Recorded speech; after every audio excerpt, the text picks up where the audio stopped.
ये आदरणीय नरेंद्र मोदी जी के नेतृत्व में ये देश कैसे बढ़ा है, कैसे आगे और बढ़ेगा। और क्योंकि 2047 के विकसित भारत का सपना आदरणीय प्रधानमंत्री नरेंद्र मोदी जी ने देखा और कैसे उसमें हम बिहार के लोग समृद्ध हो सके और बिहार की समृद्धि उसके साथ जुड़ सके।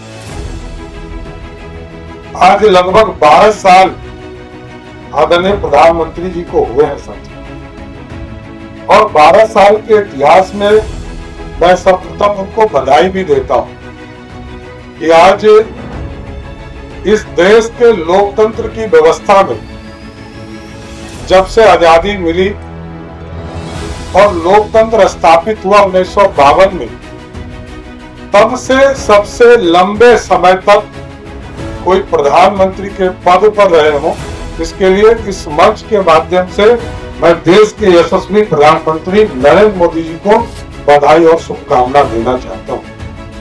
लेकिन इस देश को विकसित करना ही सबसे बड़ा लक्ष्य है और ये ग्राफिक से भी आप समझ में आएगा। लेकिन मैं सिर्फ ये बताना चाहता हूं, ये आगे के समय में मैं बताऊंगा ग्राफ्स में भी।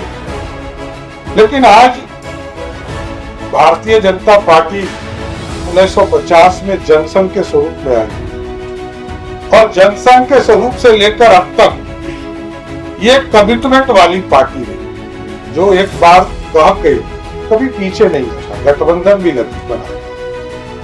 1977 में तो अपने आप को विलीन कर दिया, लोकतंत्र के लिए इमरजेंसी के खिलाफ आंदोलन करके अपने आप को विलीन कर दिया जनसंघ के लोगों ने और जनता पार्टी का निर्माण हुआ। लेकिन कभी जो कमिटमेंट था उससे पीछे नहीं। 1950 में कहा कि 370 हटाएं, नहीं चलेगा इस देश में 2 विधान, 2 निशान और 2 प्रधान। धीरे धीरे सबको समाप्त किया। पहले 2 प्रधान समाप्त हुए और जब इस देश के लोगों ने इतनी ताकत दी